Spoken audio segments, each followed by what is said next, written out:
Saline নিয়ে অসুস্থ ৫ জন প্রসূতি, তার মধ্যে একজনের মৃত্যু পর্যন্ত হয়েছে। রীতিমতো চাঞ্চল্য মেদিনীপুর মেডিকেল কলেজে। মৃত্যু এক প্রসূতির, আশঙ্কাজনক অবস্থায় একজন। অভিযোগ স্যালাইন থেকেই বিষক্রিয়া। কর্তৃপক্ষের কাছে অভিযোগ পরিজনদের। হাসপাতাল চত্বরে মোতায়েন রয়েছে পুলিশ। মেদিনীপুর হাসপাতালে চাঞ্চল্য। স্যালাইন নিয়ে অসুস্থ ৫ জন প্রসূতি, যার মধ্যে একজন প্রসূতির মৃত্যু পর্যন্ত হয়েছে, অন্যদিকে আশঙ্কাজনক একজন। মেদিনীপুর হাসপাতালে স্যালাইন কাণ্ড ঘটনার রিপোর্ট চেয়ে পাঠালো স্বাস্থ্য ভবন। হাসপাতালে যাচ্ছে ড্রাগ কন্ট্রোল টিম। হাসপাতালে গিয়েছে ইতিমধ্যে ড্রাগ কন্ট্রোল টিম। অন্যদিকে আপনাদের যেমনটা জানাচ্ছিলাম, মেদিনীপুর মেডিকেল কলেজে চাঞ্চল্য। স্যালাইন নিয়ে অসুস্থ ৫ জন প্রসূতি, মৃত্যু হয়েছে একজনের, আশঙ্কাজনক একজন। মেদিনীপুর মেডিকেল কলেজের ঘটনা। অভিযোগ স্যালাইন থেকেই বিষক্রিয়া। কর্তৃপক্ষের কাছে অভিযোগ পরিজনদের। হাসপাতাল চত্বরে মোতায়েন রয়েছে পুলিশ। এবং তারই পাশাপাশি মেদিনীপুর হাসপাতালে স্যালাইন কাণ্ডের জেরে ঘটনার রিপোর্ট চেয়ে পাঠালো স্বাস্থ্য ভবন। হাসপাতালে গিয়েছে ড্রাগ কন্ট্রোল রুম এবং জরুরি বৈঠকে বসছে কর্তৃপক্ষ। বৈঠকে মেদিনীপুর মেডিকেলের প্রিন্সিপাল, হাসপাতাল সুপার, গাইনো বিভাগের প্রধান থাকছেন পশ্চিম মেদিনীপুরের সিএমওএইচ। এরই মধ্যে চাঞ্চল্যকর তথ্য। আগেই নিষিদ্ধ হয়েছিল ওই সংস্থা। স্যালাইন প্রস্তুতকারক সংস্থা নিষিদ্ধ ছিল সংস্থা রিঙ্গার ল্যাকটেড স্যালাইন। 7ই জানুয়ারি লিখিতভাবে জানানো হয় পশ্চিমবঙ্গ ফার্মাসিউটিক্যাল সংস্থাকে। সব অর্ডারের উৎপাদন বন্ধ করতে বলা হয়। কর্ণাটকেও নিষিদ্ধ এই সংস্থার স্যালাইন। ফোনে রয়েছে প্রতিনিধি মৌমিতা মিত্র। মৌমিতা, এই স্যালাইন কাণ্ডের মাঝে চাঞ্চল্যকর তথ্য উঠে আসছে, এবার কি কি জানা যাচ্ছে? মেদিনীপুর মেডিকেল কলেজে যে প্রসূতির ইতিমধ্যে মৃত্যু ঘটেছে এবং যে কারণে তার মৃত্যু হয়েছে বলে পরিবারের সদস্যরা দাবি করছেন, বা তদন্তেও যে বিষয়টা উঠে এসেছে যে এই রিঙ্গার ল্যাকটেড স্যালাইন, সেই স্যালাইন এই প্রসূতিকে দেওয়া হয়েছিল এবং মেদিনীপুর মেডিকেল কলেজের যে প্রসূতি বিভাগ রয়েছে সেখানে মোট 5 জন প্রসূতিকে এই স্যালাইন দেওয়া হয়। রোগীর পরিজনেরা তারা হাসপাতাল কর্তৃপক্ষের কাছে এই অভিযোগই দায়ের করেছেন। অর্থাৎ ত্রুটিযুক্ত স্যালাইন, সেই স্যালাইনই দেওয়া হয়েছিল প্রসূতিদের এবং তারপর থেকেই একাধিক শারীরিক সমস্যা দেখা যায়। 2 জনকে ইতিমধ্যে আইসিইউতে স্থানান্তরিত করা হয়েছে এবং যেটা দেখা যাচ্ছে তদন্তে যেটা উঠে এসেছে যে গত বছরের নভেম্বর মাসেই কর্ণাটক সরকারের তরফ থেকে এই রিঙ্গার ল্যাকটেড স্যালাইন ব্যান করে দেওয়া হয়েছে এবং সেখানেও একাধিক প্রসূতির মৃত্যুর ঘটনা ঘটে এবং যে নির্দেশিকা ইতিমধ্যে সামনে এসেছে সেখানে দেখা যাচ্ছে যে আমাদের রাজ্যেও মূলত যারা এই রিঙ্গার ল্যাকটেড স্যালাইন যারা প্রস্তুতকারী সংস্থা যারা রয়েছে পশ্চিমবঙ্গ ফার্মাসিউটিক্যালস, সেই সংস্থাকে গত 7ই জানুয়ারি একেবারে নোটিফিকেশন দিয়ে জানানো হয়েছিল যে পরবর্তী কোনো নির্দেশ না আসা পর্যন্ত তারা যাতে এই স্যালাইনের ম্যানুফ্যাকচারিং বন্ধ রাখে। একেবারে কোট আনকোট যেটা লেখা রয়েছে যে পশ্চিমবঙ্গ ফার্মাসিউটিক্যাল ইউনিট অফ হরিস্টা ব্রাঞ্জিয়া limited to stop manufacturing activities for commercial purpose till further order। অর্থাৎ এই রিঙ্গার ল্যাকটেড স্যালাইন নিয়ে একাধিক সমস্যা দেখা দিচ্ছিল বিভিন্ন রোগীদের ক্ষেত্রে। পার্শ্ববর্তী রাজ্য কর্ণাটক, তারাও এই স্যালাইন ইতিমধ্যে ব্যান করেছে এবং আমাদের রাজ্যেরও বিভিন্ন সরকারি হাসপাতাল, কলকাতার ক্ষেত্রে SSKM medical college, NRS, Kolkata medical college, বিভিন্ন সরকারি হাসপাতালে এখনো পর্যন্ত এই স্যালাইন কিন্তু বিভিন্ন জায়গায় সাপ্লাই হচ্ছে বা সেই স্যালাইনের কিন্তু স্টক রয়েছে। এবার সেক্ষেত্রে যে দেখা যাচ্ছে যে 7ই জানুয়ারি যেহেতু এই নির্দেশিকা প্রকাশ করা হয়েছে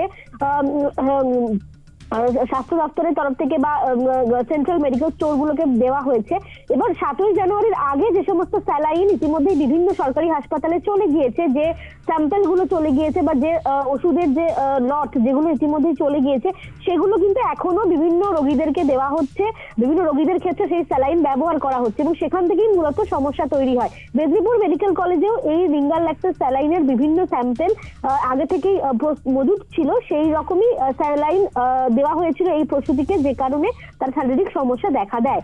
অর্থাৎ একদিকে দেখা যাচ্ছে যে সেই স্যালাইন ব্যান করার জন্য অবশেষে প্রশাসনিক তরফ থেকে সেই তৎপরতা দেখা যাচ্ছে, কিন্তু এই স্যালাইন নিয়ে কিন্তু এর আগেও বিভিন্ন বিতর্ক হয়েছে। একাধিক রোগীরা তারা বিভিন্ন সময় অসুস্থ হয়েছেন, যে কারণে বিভিন্ন সময় ডাক্তারদের তরফ থেকেও অভিযোগ করা হয় যে এই স্যালাইন যাতে ব্যান করা হয় বা এই স্যালাইনের ম্যানুফ্যাকচারিং বা সাপ্লাই যাতে বন্ধ করা হয়, সেই মর্মে কিন্তু বিভিন্ন সময় স্বাস্থ্য দপ্তরের কাছে অভিযোগ জমা পড়েছিল এবং এই রিঙ্গার ল্যাকটেড স্যালাইন নিয়েই মূলত বিতর্ক এবং সেই স্যালাইনের ক্ষেত্রে বিভিন্ন রোগীদের ক্ষেত্রে দেখা যাচ্ছে যে তাদের বিভিন্ন শারীরিক সমস্যা দেখা দেখা দিচ্ছে, যে কারণে এই স্যালাইন ব্যান করা বা স্যালাইনের ম্যানুফ্যাকচারিং বন্ধ করার সিদ্ধান্ত নেওয়া হয়েছিল। কিন্তু যেটা বললাম যে এই 7ই জানুয়ারি এই নির্দেশিকা দেওয়া হয়, তার পূর্ববর্তী ক্ষেত্রে তার আগে যে সমস্ত লট বা যে সমস্ত ব্যাচের ওষুধ ইতিমধ্যে বিভিন্ন হাসপাতালে চলে গিয়েছে, যেগুলো এখনো বিভিন্ন মেডিকেল স্টোরে রয়েছে, সেখান থেকে রোগীদেরকে দেওয়া হচ্ছে, সেগুলোতে কিন্তু কোনো রকম নজরদারি নেই। সেই স্যালাইনের যে লট রয়েছে সেগুলোকে আলাদা করে রাখা বা সেগুলোকে সরিয়ে ফেলা, যাতে সেগুলো রোগীদেরকে যাতে দেওয়া না হয়, সেই সংক্রান্ত কোনো ব্যবস্থা কিন্তু হাসপাতালের তরফে দেখতে পাওয়া যাচ্ছে না। যে কারণে এই স্যালাইন, এই রিঙ্গাল ল্যাক্টেড স্যালাইন, যেটা আজকে এক্ষেত্রে মেদিনীপুর মেডিকেল কলেজের এই রোগীকে দেওয়া বা এই প্রসূতিকে দেওয়া হয়েছিল, এবং যেখান থেকে মূলত শারীরিক পার্শ্ব প্রতিক্রিয়া দেখা যায় এবং যেখান থেকে সেই রোগীর মৃত্যু হয়েছে, তারপরে বিভিন্ন জায়গা থেকে দেখা যাচ্ছে বিতর্ক তৈরি হচ্ছে। রোগীর পরিজনেরা তারা অভিযোগ করছেন যে ত্রুটিযুক্ত স্যালাইন দেওয়া হয়েছে, এবং ইতিমধ্যে স্বাস্থ্য দপ্তরের তরফ থেকেও মেডিকেল টিম পাঠানোর কথা বলা হয়েছে। তবে এই স্যালাইন নিয়ে কিন্তু এর আগেও বিতর্ক ছিল বা বিভিন্ন প্রতিক্রিয়া, বিভিন্ন শারীরিক সমস্যা এর আগেও দেখা দিয়েছে। বেশ, সঙ্গে থাকো মৌমিতা। স্যালাইন কাণ্ডে চাঞ্চল্যকর তথ্য উঠে এসেছে। আগেই নিষিদ্ধ হয়েছিল ওই স্যালাইন, নিষিদ্ধ রিঙ্গার ল্যাক্টেড স্যালাইন। 7ই জানুয়ারি লিখিতভাবে জানিয়ে দেওয়া হয়েছিল, জানানো হয় পশ্চিমবঙ্গ ফার্মাসিউটিক্যাল সংস্থাকে সব অর্ডারের উৎপাদন বন্ধ করতে বলা হয়েছিল। কর্ণাটকেও নিষিদ্ধ এই স্যালাইন, তারপরেও ব্যবহার করা হয় এই স্যালাইন এবং যার জেরেই মৃত্যু হলো হাসপাতালে। আবার যাব প্রতিনিধি মৌমিতা মিত্রের কাছে। মৌমিতা, যেখানে নিষিদ্ধ ঘোষণা করা হয়েছিল এই স্যালাইনকে, তারপরেও ব্যবহার করা হলো এই স্যালাইন। একেবারেই পার্শ্ববর্তী রাজ্য কর্ণাটকের ক্ষেত্রে মূলত এই রিঙ্গাল ল্যাক্টেড স্যালাইন সেটিকে নিষিদ্ধ ঘোষণা করা হয়েছে, এবং আমাদের রাজ্যে এটিকে ব্যান করা না হলেও যেহেতু এই রিঙ্গাল ল্যাক্টেড স্যালাইনকে ঘিরে বিভিন্ন অভিযোগ ছিল বা এই স্যালাইন অনেক সময় দেখা যাচ্ছে যে রোগীদেরকে দেওয়ার পরে তাদের বিভিন্ন পার্শ্ব প্রতিক্রিয়া দেখা যাচ্ছে, শারীরিক সমস্যা দেখা যাচ্ছে, যে কারণে প্রাথমিকভাবে যে সংস্থা এই স্যালাইন প্রস্তুত করে সেই প্রস্তুতকারী সংস্থা অর্থাৎ পশ্চিমবঙ্গ ফার্মাসিউটিক্যাল, তাদেরকে লিখিতভাবে একেবারে নির্দেশিকা দেওয়া হয় বা তাদেরকে অর্ডার দেওয়া হয়েছিল যে তারা যাতে পরবর্তী অর্ডার না আসা পর্যন্ত এই স্যালাইনের ম্যানুফ্যাকচারিং তারা বন্ধ রাখে। গত 7ই জানুয়ারি 2025 সালের 7ই জানুয়ারি এই নির্দেশিকা government of West Bengal health সার্ভিসের তরফ থেকে, সেন্ট্রাল মেডিকেল স্টোর তার তরফ থেকে এই নির্দেশিকা দেওয়া হয় এই সংশ্লিষ্ট যে সংস্থা পশ্চিমবঙ্গ ফার্মাসিউটিক্যালকে। কিন্তু এখানে সমস্যাটা যেখানে তৈরি হচ্ছে, যেটা দেখা যাচ্ছে যে 7ই জানুয়ারি এই নির্দেশিকা দেওয়া হয়েছে, কিন্তু এই 7ই জানুয়ারির আগে যে সমস্ত স্যালাইন ইতিমধ্যেই ম্যানুফ্যাকচারিং হয়ে গিয়েছে এবং সেই স্যালাইন এই যে সংস্থা রয়েছে পশ্চিমবঙ্গ ফার্মাসিউটিক্যাল, তারা কিন্তু রাজ্যের বিভিন্ন সরকারি হাসপাতালগুলো যোগাযোগ করতে পেরেছি জনস্বাস্থ্য বিশেষজ্ঞ কাজল কৃষ্ণ বণিকের সঙ্গে। স্বাগত জানাবো নিউজ টাইমের পর্দায়। একদিকে প্রসূতির মৃত্যু, অন্যদিকে এই স্যালাইন কাণ্ডে চাঞ্চল্যকর তথ্য উঠে এসেছে। আগেই নিষিদ্ধ ঘোষণা করা হয়েছিল এই স্যালাইনকে, তারপরেও ব্যবহার, কি বলবেন? অত্যন্ত দুঃখজনক ঘটনা, কোনো সন্দেহ নেই। এই নিষেধাজ্ঞা উপেক্ষা করে যারা এত বড় একটা কাজ করতে পারেন তাদের প্রতি সরকারের নিশ্চিতভাবে প্রয়োজনীয় আইনগত ব্যবস্থা নেওয়া উচিত। মানুষের স্বাস্থ্যের হানি করে কোনো ব্যবসা করার কোন রকমের কোনো ফন্দিফিকি নিশ্চিতভাবে সরকারের বরদাস্ত করা উচিত না। অনতিবিলম্বে সরকারকে প্রয়োজনীয় পদক্ষেপ গ্রহণ করার জন্য দাবি জানাচ্ছি। এই স্যালাইন কেন নিষিদ্ধ করা হয়েছিল? এই স্যালাইনের সমস্যা কোথায়? কেন ব্যান করা হলো? সেটা তো আমরা ঠিক জানি না, তবে নিশ্চিতভাবে যারা পরীক্ষা করেছিলেন তারা গুণগত মান পরীক্ষা করে দেখেছিলেন যে এই স্যালাইনের ভেতরে এমন কিছু সামগ্রী আছে যা আইনসম্মত না, বিধিসম্মত না, বিজ্ঞানসম্মত না। সেই কারণেই সম্ভবত ব্যান করা হয়েছিল। যদি ব্যান করা হয়ে থাকে, নির্দিষ্ট তথ্য আপনাদের সামনে থাকে। ধন্যবাদ। আমরা কথা বলছিলাম জনস্বাস্থ্য বিশেষজ্ঞ ডক্টর কাজল কৃষ্ণ বণিকের সঙ্গে। স্যালাইন কাণ্ডে চাঞ্চল্যকর তথ্য উঠে এসেছে। আগেই নিষিদ্ধ হয়েছিল এই স্যালাইন, নিষিদ্ধ রিঙ্গার ল্যাক্টেড স্যালাইন। 7ই জানুয়ারি লিখিতভাবে জানানো হয় পশ্চিমবঙ্গ ফার্মাসিউটিক্যাল সংস্থাকে সব অর্ডারের উৎপাদন বন্ধ করতে বলা হয়েছিল। কর্ণাটকেও নিষিদ্ধ করা হয় এই স্যালাইন।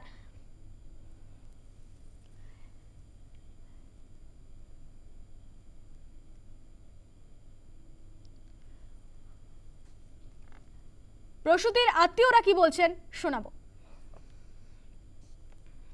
হয়েছিল, সিজার করেছিল, পেচ্ছাপ হয়নি, পেচ্ছাপের ঘর কেটে দিয়েছে না কি করেছে, পেচ্ছাপ ডাক্তার বলেওনি আর দেখেওনি, পড়েছিল ওইখানে। দিয়ে আমরা ডাক্তারের সঙ্গে ঝগড়া লাগতে ইয়াকে পাঠিয়েছে 3টার সময় কালকে, তারপরে পাঠিয়েছে। রুগী যখন একবারে বেচেতন হয়ে গেছে তাহলে এগুলো ডাক্তারের কর্তব্য, বলুন আপনারা। রুগী পড়ে আছে, ডাক্তার দেখবেনি আর করবেনি, কি অসুবিধা হবে?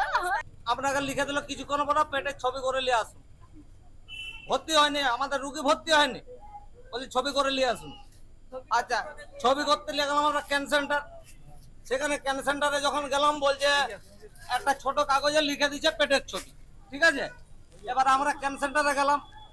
ক্যান সেন্টারে যখন ওইখানে গেলাম বলছে তোমরা ভর্তির কাগজ দেখাও, হসপিটালের না ডকুমেন্টস হলো, আমরা এখানে অ্যালাউ নাই, বলছে ছবি করা যাবে না। এসে অফিসে ঢুকলাম। অফিসে ঢুকতে বলছে আপনারা রুগীটাকে নিয়ে চলে আসুন। আমি এটা কি হলো আপনাদের? একটা রুগীকে, এত অসুস্থ রুগী আমরা নিয়ে গেলাম ক্যান সেন্টার, আবার এখানকে নিয়ে আসবো? আপনি কাগজটা লিখ করে দিন, ভর্তির কাগজটা, আমরা ছবিটা নিয়ে গেছি, যখন করে নিয়ে আসবো বলছে না না ছবি লাগবে না, তোমরা এখানে নিয়ে আসো, আমরা করবো। আপনি তাহলে পাঠালেন কেন রুগীটাকে?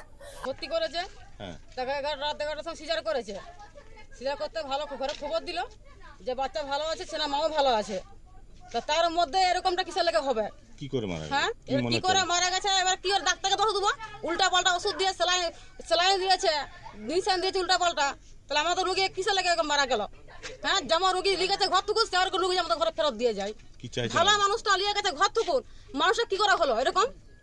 হ্যাঁ, তো একটা রুগী লয়, সেখানে 7 রুগী বলতে মারা গেছে, কিসের লেগে হবে? ডাক্তাররা ভুলভাল চিকিৎসা করে মেরেছে। ডাক্তার ইচ্ছা করে ডাক্তার চাইছেন আপনারা? ফাঁসতে চায় দাদা, দরকার ফাঁসি বলতে বলে আরো ভালো হবে। আমাদের এইটাই ফাঁসি হলে আমাদের ঘুরে আমরা পাবো না। মেদিনীপুরের সিএমওএইচ কি বলছেন শোনাবো।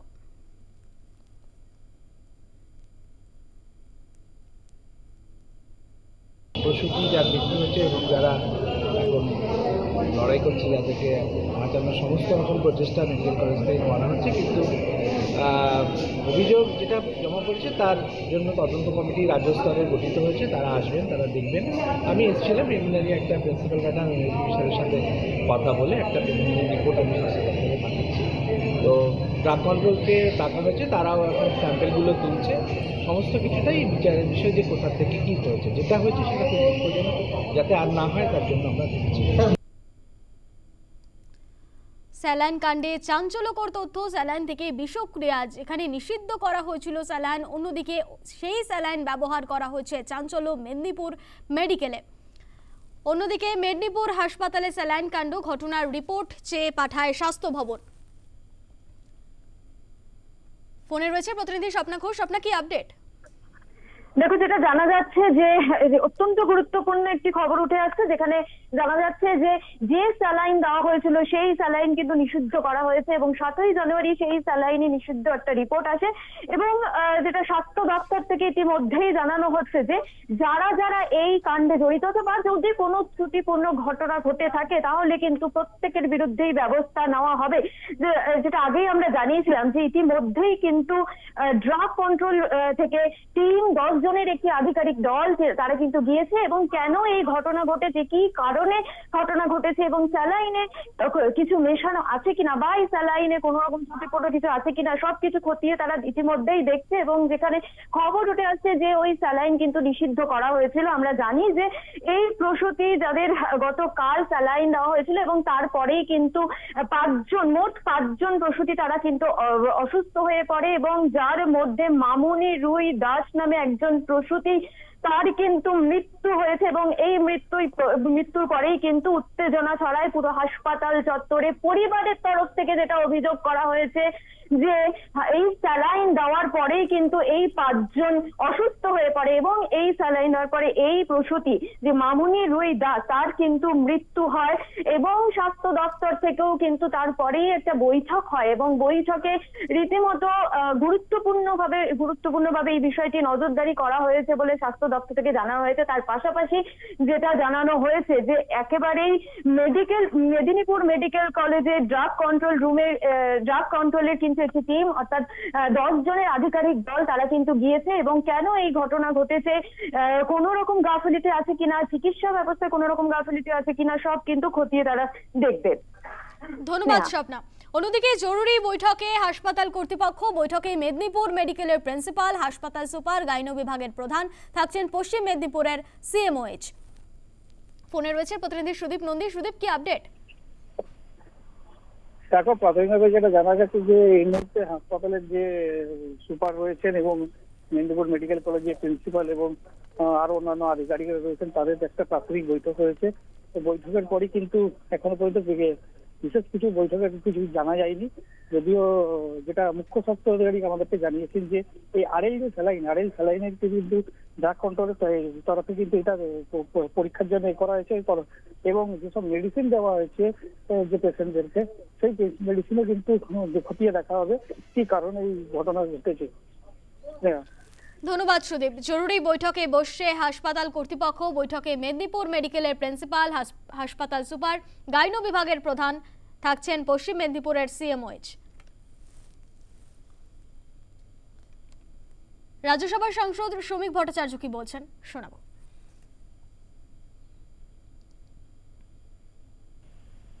হসপিটালে জীবনদায়ী ওষুধ নেই, ঢাকঢোল পিটিয়ে যে সুপার স্পেশালিটি হসপিটালের ঘোষণা করা হয়েছিল, বাস্তব এর সঙ্গে তার কোথাও কোনো মিল নেই।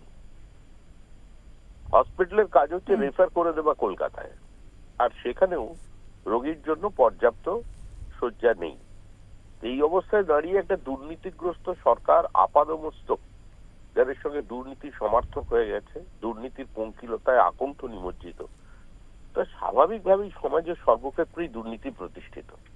এখন যদি স্যালাইনও কন্টামিনেটেড হয়, তো এর থেকে বড় দুর্ভাগ্যজনক পরিণতি আর কি হতে পারে পশ্চিমবঙ্গের মানুষের। যতদিন এই সরকারটা থাকবে এসব চলবে। প্রাক্তন কংগ্রেস সাংসদ অধীর চৌধুরী কি বলছেন শোনাবো। এখানে পশ্চিমবঙ্গের সরকারি দপ্তরে চালু আছে না, পয়সা ফেকো তামাশা দেখো। এখানে পয়সা দিলে সব পাওয়া যাবে। সারা ভারতবর্ষে যত ওছা মাল, সারা ভারতবর্ষে যত নিষিদ্ধ কোম্পানি, সারা ভারতবর্ষে যত চোরটা, সবারই এখানে জায়গা হবে। ওই দেখুন, দক্ষিণ ভারত থেকে লটারি কিং মার্টিন, তার রাজ্য চলছে পশ্চিমবঙ্গে। সে পশ্চিমবঙ্গে লুট করে চলে যাচ্ছে আর তৃণমূলের ভাড়ারে চাঁদা দিচ্ছে। অর্থাৎ জুয়া খেলার পূর্ণ স্বাধীনতা সেই লটারি কিংকে দেওয়া হয়েছে।